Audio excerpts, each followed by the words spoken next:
So I am so excited to be Welcome here to Healing with my Outside the sister Box. extraordinaire. Today I have a special guest. Thank you, Gina. I'm happy just to be happens here to too. be It's my very sister, exciting. I'm Peg impressed Tiberio. with all your And for equipment and the episode way you've got this down 150, to a science. she and I are going to discuss the Me benefits and my of imaginary friend, meditation. Minnie Jean. Now, my sister Peg We're a team. We currently almost works always for the agree. Department of Mental Health here in So Massachusetts. we're here to talk and about in her current meditation job, she's and training how it other works, professionals basically. at DMH. Great. Well, I was thinking But today, prior to today's that, my she worked for birthday. 16 years Happy in a birthday. domestic Thank you. And I'm violence 61, prevention and I and realized treatment that, you know, you and I organization started called meditating, HOTB. and It I was used to 16, stand you for were probably Help for 17, Abused maybe? Women and Children, We were in and high now school. it We were in high stands school, for and, Healing Abuse, so Working that's for 45 Change. years So she that has I've all been kinds of meditating. insights as to So how I feel meditation, like really it's meditation of any kind, been such an can help important with part of my coping life, and I skills think it's and really all sorts just of made things. everything Now, I just want to better, let you know everything that I made a easier, boo-boo in the and audio given recording, me which is to something say to that help me I get through forgot good to plug times in and her more audio, difficult and it times. ran out of battery. I so totally So in the agree. last 3 or 4 So minutes, I was it will talking get to someone scratchy. recently about But I thought this how was too it might important help people not with to let you in physical on pain. her insight. We always when think it about comes meditation to in terms the subject of having a calming meditation effect. for the Uh-huh. mainstream. But do you think it could So help please people with enjoy their this physical pain? episode, and I encourage do, you to because, comment as always, you know how or make when women are in suggestions labor, for future they'll have them, episodes. you know, Enjoy pant episode or- 150. And there's probably physiological reasons for that. And not that you're doing anything rigorous when you're meditating, but you're really focusing on your mantra in the case of transcendental meditation, or on the breath in other forms of meditation. And so you're kind of quieting the mind and giving your mind something to do, really, rather than focus on the distress or the suffering that goes along with the pain. So it doesn't eliminate the pain, but it quiets or sort of calms your central nervous system, which then probably has an impact on how you experience the pain, and may even, you know, reduce the inflammation that goes along with being distressed. And there's research that says that when you're in pain, your central nervous system is in sort of that fight, flight, or freeze response, like a stress response. Yeah, cortisol goes up. And Yeah, right, all the stress hormones. So because meditation reduces, you know, calms the central nervous system, it reduces presence of those hormones, which then helps you with the pain. yeah. So I think it's two things. It helps you physiologically, but I also feel like it gives you something to do and a positive focus while you're distressed. Because that's part of what makes being in pain so difficult, is that you don't feel like there's anything you can do. Right. And I've heard people say, I can't stop thinking about the pain. Yeah. So I think it's definitely good for pain. I feel like it's helpful with insomnia. Again, you know, you're sort of quieting the mind and giving your more active, you know, sort of ruminating mind, you know, repetitive thoughts, intrusive thoughts interfere with sleep. So here you are kind of giving your mind a break. Right. I know that in TM, there's quote unquote rules, which, you know, we all break from time to time. But I find when I'm having trouble sleeping, it's worry in addition to I have to pick up my dry cleaning and so forth. But when I meditate while I'm trying to sleep, it has, again, I think both effects. If I'm in pain, physical, or if I'm worrying, it takes the focus off that. Yeah. And it's calming because I'm so used to doing it like you are. It just has a calming effect. Yes, I think that's important, that you know, over the years I've gotten so accustomed to it that it's a kind of default for my thinking when I need to maybe calm down or refocus. And in transcendental meditation, we have mantras, which is a Sanskrit word that you're given when you are initiated into that form of meditation. And the TM practice is about sitting down twice a day for 20 minutes. So your mind becomes accustomed to sort of these deep states of relaxation. It's also like giving your mind and body, you know, a deep kind of restorative break. Right. Everyone talks about cosmic consciousness or nirvana and all those things, but really it's about being in the moment. It's about calming you. Yeah. I don't feel like like those kinds of not altered states, but the ultimate goals and stuff. Yeah. I don't feel like being goal oriented is what it's about. It's interesting because some, people have time in nature, or they go to church to have a sense, or synagogue or temple to have a sense of peace. In a way, meditation is a practice, and it's every day, so that you can have that sense of reconnection, and all the problems that you have, or even the successes that you have, or the thoughts that you have aren't the most important thing. That you're just connecting with your human nature. And that is different from sleep. You're resting, but you're not sleeping. You're very aware, and you're not engaged in any kind of problem solving or conversation. You're not doing anything, but you're having an experience of being kind of deep within yourself. Right. A sort of a connectedness in a way. Yeah, it's all about connection. Yeah, I'd like to say, and in fact, I just said it today, we're all one. We're all connected. And it really helps, especially when you hear, oh, this person's a meditator, that person's a meditator. Yeah. And then I think to myself, okay, we're starting to get it. There's more and more people that are doing it. And maybe it's because the stars are doing it, the celebrities are doing it, but it doesn't really matter. No, and there've always been people like the monks in the monasteries, or Tibetan monks, or, that live this life of silence or meditation. And some of those practices we're trying to incorporate into our lives, where we're, raising families or working or living our lives, but having that kind of deep, quiet experience in the middle of our day. Right. I remember when I first started, it was the 70s, but I'm thinking, okay, I'm going to do this because it's cool. It's the latest thing. And I meditated because I'm a very, scientific person. I'm doing it for the 20 minutes, twice a day. They told me to. And for a couple of weeks, I'm thinking, okay, it feels good. It's certainly, everyone could fit it into their day, even if it's, just doing it somewhere in the middle of your day. Doesn't really matter. But after about 2 weeks, I remember feeling a wave, that runner's high. And Anderson Cooper just talked about this. It's that feeling like, oh, wow, this is, whatever this is doing, I want to continue doing it. Yeah, you start to look forward to it. And you may not feel that every time, but it is a kind of, I don't know if it's euphoria, but it's a feeling of well-being. And so I guess the theory is that if you do it twice a day, then that feeling will start to carry into your... Right, kind of seep into your everyday life. Yeah, I remember, when we used to go to the meditation retreats and go to lectures, and they talked about dyeing a cloth, that you put it in the, in the water with the dye, you take it out, and gradually it takes on the color of the water. So you're having this kind of experience. Really cool. Yeah. When they teach you about meditation, they talk a lot about metaphors, like it's like this, it's like that. Whatever helps people understand, I think, is good. You described liking it, almost right away. I found it hard. When I was 16, I found it hard. I would become kind of restless, or it was hard to sit still for 15, 20 minutes twice a day. I still find it hard to meditate in the morning because I'm not a morning person, so I'm always kind of rushing out the door. But the afternoon I really look forward to.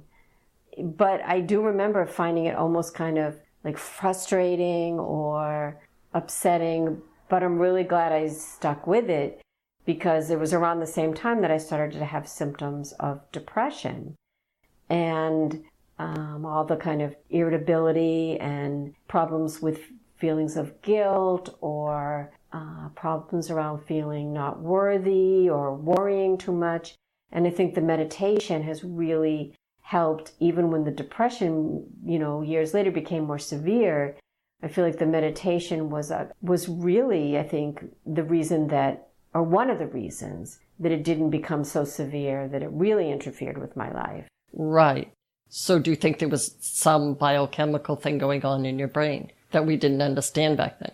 I think you're probably right. I hadn't thought about it that way because you know that I work for the Department of Mental Health here in Massachusetts, and my job is, I'm in the staff education department, and we're always being asked to kind of talk about and make sense of. We're not neuroscientists, and we're not conducting research on like the neurobiology of depression or various mental illnesses.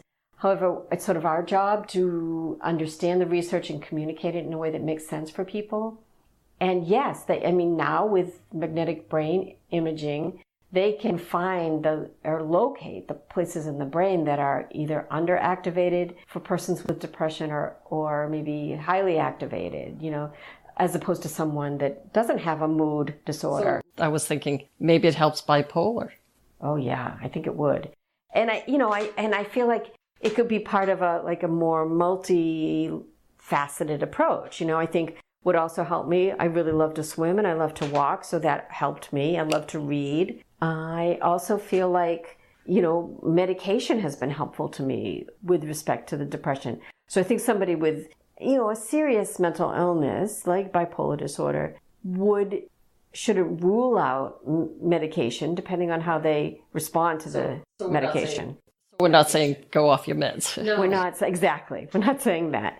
But certainly as part of a plan to recover from any major mental illness, having meditation is really kind of a medicine for the brain. I think it's kind of a very soothing to the brain.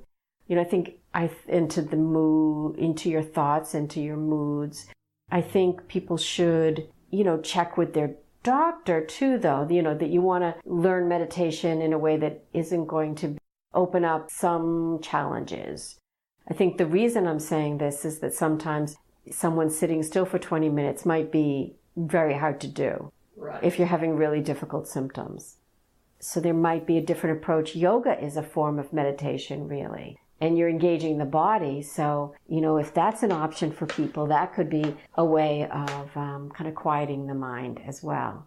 And kind of getting that mind-body connection back where it should be. Kind of a tool in the toolbox. Yeah, I think so. Yeah. And the nice thing about, you can do yoga at home, but the nice thing about taking a yoga class is that you can do that with other people. So it becomes kind of a way of connecting with people without a lot of social pressure. Oh, that's true, yeah. You're not having to make conversation, which can be hard to do when you have mental health symptoms. But you are with other people and you're doing something really healthy. Oh, that's a good point. When you go on those retreats or gatherings of people that meditate together or do yoga together, you're there all with one thing in mind, and you have that connection. Yeah. Yeah, and you can be as quiet as you like, or you can get, or it could be an opportunity to make friends. When we went on those retreats, it was funny. People were really, there's no judgment. Yeah, right. It was all kinds of people. Whatever you want. Yeah, I think we were sort of the youngest people back then. But yeah, that's right. And they had really good vegetarian food. And yeah, I asked about that because I'm a foodie. And they said, this was right in the beginning, they said, as you start to meditate, you might feel that a natural tendency to go towards meatless eating for whatever reasons that you choose. And I thought that was kind of interesting. Yeah, it is.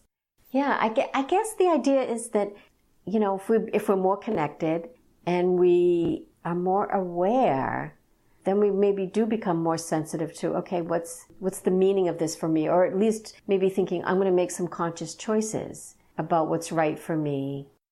I think sometimes the difference between the meditation and just day-to-day living is day-to-day living without meditation, you're really focused. We're really focused on the pressures and the demands and the conflicts, where meditation kind of gives you a chance to have some distance from all the everyday problems. That helps you cope. Yeah, that's interesting. I just had the thought, say a traffic jam is everyone's example of a stressful situation. And there's two ways to see that, to experience that traffic jam. You could say, oh my God, the light was green and he didn't go through. Right. Or you could sit there and say, well, this car is in front of me. Yeah, well, it's interesting because we were at a training today and we had to go around and introduce ourselves and say something we learned on the way to work or this morning. It was only 10 o'clock. And people talked about that they, they had that common experience of being in traffic. And instead of saying like, oh my God, why is this happening to me? Or I'm so stupid, I left home too late, or I'm going to be late, or being angry at the other drivers, people said they started to like think, okay, I'm lucky I have a car. Look at this beautiful fall foliage. We have to really step back from being so wrapped up in what's happening to us, because if we're not in a crisis, then we're fortunate, because many people in the world are in very difficult situations. Right. I mean, think of the people in Puerto Rico. Food and water is what they're thinking about. That's right. And they're thinking about their loved ones, and they're exhausted. And if we're not in living in danger, in a war zone or any very, very traumatic situation, then we have to find a way of coping with our life and enjoying it, and not over-identifying with, the interpersonal conflicts, or, everybody has money worries. Everybody has, we're all aging, we're all, we have times when we're well and times when we're sick. But we're having this experience in life. Why not make it as peaceful and even enjoyable or meaningful as we can? So I think meditation is a way to get there. Yeah, that's cool. I remember thinking at one point, talking to someone about this, the difference between us and the people in Iraq or anywhere else is just a little bit of DNA, and really not very much. We're all connected. Yeah, right. And people want the same things. We all want to be loved. We all want to feel good about ourselves, and we want to make a contribution, and we want to belong. Yeah, the circumstances that we're born into, we're pretty lucky here. We're very fortunate. So yeah, when people talk about the stress of modern living, unless we are talking about severe hardship or trauma, it's our responsibility. And we have an opportunity to make the most of it and to really say, how fortunate are we? President Obama gave that great speech down in Selma. And remember, he was saying, things are different. Think about that. I mean, in the 1950s, people were dying for the right to vote. So things are better in many ways. And yes, of course, we've got a way to go still. Yes. I think we always have to look at what are the signs of progress, and then, taking the long view, what do we have to work on, for more justice and more equality, and just a better life for everybody, human rights. So again, I think meditation can help us cope with, being part of trying to make our own lives better, trying to make other people's lives better, because we are all connected, as you said. Right. And I really admire you, Jean, because you live with a disability that could really limit your life, and yet you want to do everything, and you contribute using the knowledge that you have and the interests that you have and your commitment. You're a food revolutionary. Oh, thank you. It's true. And we're never going to have the ideal circumstances that we think we're supposed to have. But there's also another way to see the world. There's another way to see the world. The way I see it is, I've got everyone else, I'm like everyone else, only I'm sitting. Yeah. There's just always two ways to see the world. That's very cool. When I was first diagnosed, I'm thinking, I don't want to be in a wheelchair. I don't think I can't do this. Yeah. But I did. And you And I think TM really helped with the coping. I mean, of course it did. Of course it did. Yeah, and it was a commitment that you made. Are we going to, and we have to keep making that commitment. Are we going to be disciplined about our lives? And when I say disciplined, I don't mean like not having pleasure or being really hard or on ourselves or goal-oriented. I mean committed to having a good life, committed to being the best person we can be, and being humble, being honest. And so it's basically saying to yourself, I could just fall back on my patterns and do what's expected of me, or, follow the crowd. Or I can be aware and in every moment think, what's the right thing to do here? What do I really feel? What do I really think about this situation? Because you're not emotional. Or you're less emotional. Yeah. You're not saying, you're not freaking out and saying, Right. oh my God, what am I going to do if this happens? Yeah. You just say, oh, maybe this is happening, so now I have to deal with it. Which is what you did when you transitioned from walking to using, whether it was a wheelchair or some other device. Like, freaking out is understandable. It wasn't easy, but I could deal with it. Yeah, and you did. And I think you had an attitude like, okay, how am I going to deal with this? Right. I'm a planner. And I think also being able to think without reacting emotionally helps you understand, okay, who am I? Am I a planner? Good. Let's make a plan. Who am I? Who do I want to be? What values do I want to express? And it's really living consciously. And that's what I meant by discipline, because I don't know if I like that word, but being committed to being a good person, which is like a cliche, and I don't mean like in ways that you can measure, but being, I think, sincere. Compassionate. Yeah, compassion is saying like we are all connected. So what happens in Iraq and Puerto Rico, could be us later. And so what are we going to do to make other people's lives as great as they can be? Right. Exactly. And it's such a global community now because we can reach out with our phone and talk to anyone in the world. And maybe those people will be there when we need them. Yeah. Or we can learn from them many things. And I think there's this idea that, I don't know whether it's an American problem, but we sometimes think if something bad happens to somebody, well, they must have done something to deserve it. And rather than thinking, these are people that if we knew them, we would love them, or, they're like us. Of course. Yep, they're just as human. Yeah. They want to raise their families. They want to go to the park. Right. They want to enjoy a good meal. Yeah, I mean, I think sometimes the lack of compassion comes from the sad truth that we're all vulnerable. We're all going to die. We all, if we're lucky, we get old. And so, or, something traumatic could happen to change everything for us.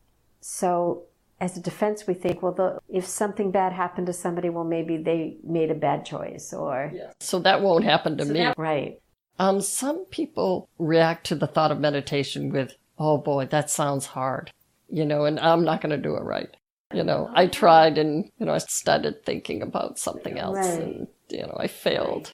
Well, I think that's the beauty of meditation, because you can start thinking about something or get up in the middle of it, or like I used to always like get hungry or, because it's hard to sit still at first. But the thing is, you can just keep going back to it. There's no like perfection. Like you said, there's no goal. Thoughts come and then you go back to the mantra. Yeah, it's true. It's true. And that's why I like the mantra. I like TM because you get very accustomed to that word in your head and it becomes very familiar. So, and it is something to go back to. But now Dan Harris has a podcast where he interviews all types of meditators. And he himself enjoys the mindfulness meditation, but it's all pretty much focused mindfulness, whether it's a mantra or breathing or chanting or whatever floats your boat. Yeah, I don't think there's any kind of right way or right technique. I think it could be a good thing even for children to know how to do. And I think they are using it in schools and some... Who's that director? Twin Peaks. Oh, David Lynch. David Lynch. Everyone says, oh, Twin Peaks, oh my God. But he is now setting up programs to teach TM in schools and in prisons. And people said, prisons, really? You're going to try that? But why not? Well, there's a documentary called The Dharma Brothers, Dham. As in Buddhism? Yeah, Dharma. Yeah, Dharma Brothers. And you can Google it, and I think you can even stream it for free. And it's wonderful, and it's a meditation program in a men's prison in Alabama. And they interview some of the meditators, and some, have life sentences, and others, they're, due to be released. And these men are wonderful, and to hear them talk about what a difference it's made. And, many, they were they committed crimes when they were really young. Or maybe they had a life of committing crimes. And this is an opportunity to see themselves differently. And it was a very rigorous, I don't know what kind of meditation it was, but it was like they had to meditate for hours. And so they set it up as a separate part of the prison. It's very interesting. Wow, for hours? That's really cool. Because everyone, people, we love to say, oh, those prisoners, oh boy, they did some bad things. Who didn't do something stupid when they were a teenager? Right. No one is immune from stupidity. Right, it's so true. And then, there's also the, what were your circumstances? Right. And also, in our country, what gets punished severely and what do people get away with, These are all questions we are asking ourselves, or we have to ask ourselves. Some of those people in prison, everybody deserves another opportunity to start their lives over. Right. And it's saying to them, maybe in a not so conscious way, we care enough to do this program with you. And it was so interesting because, we think of Alabama as this, very conservative, kind of, not progressive state. And they were interviewing I forget what they call the person that heads the prison, and he really supported it. He could see a difference in everybody. The whole environment started to shift. So they interacted with other prisoners in such a way where maybe they felt like the energy was being shared or something? I think he felt like it made a difference, yeah. That they had less violence and less conflict. Because it couldn't be a more, difficult environment to be in, right? Oh, if you have a life sentence. Oh, God, yeah. So meditation is something that I am very, very grateful that I learned at a young age. I was really very fortunate. And also that it's something that you and I share, Jean. That's correct. Yeah. Excellent. We went on lovely little weekend retreats. Yeah, recently we went to the meditation center in Beverly, and that was nice. It was like a throwback. Thanks for this opportunity. Yes, it's been great. So basically we're recommending, it's a 2 thumbs up on both sides. If I could lift my thumbs, they're virtually lifting. 2 thumbs up on mindfulness or mantra meditation. Well, it's been so fun. Thanks for listening. Thank you, Peg. Thanks, Jean. Okay, signing out.